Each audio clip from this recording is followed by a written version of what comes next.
The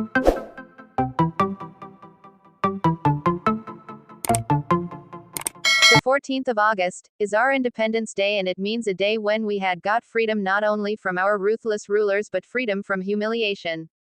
At this day we got our own identity and our own bells. Pakistan came into being in 1947 as a sovereign state.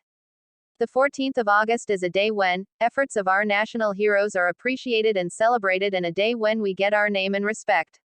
Being Muslims, we have our own values, traditions and religion.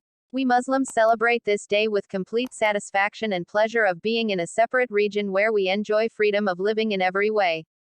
Pakistan is a democratic parliamentary federal Islamic Republic state. Pakistan has its 4 provinces: Punjab, Sindh, Baluchistan and Khyber Pakhtunkhwa. Names of people like Muhammad Ali Jinnah, Allama Muhammad Iqbal and Sir Syed Ahmed Khan are always written in golden words in the history of Pakistan. Muhammad Ali Jinnah, also known as Quaid-e-Azam, is the real founder of Pakistan. Allama Iqbal, with his enthusiastic poetry, motivated Muslims to think and earn their own nationality and name in the world. Sir Syed Ahmed Khan brought Muslim nation forward and made schools and colleges for Muslims so that they may come to know how to fulfill the latest demands of the advance age.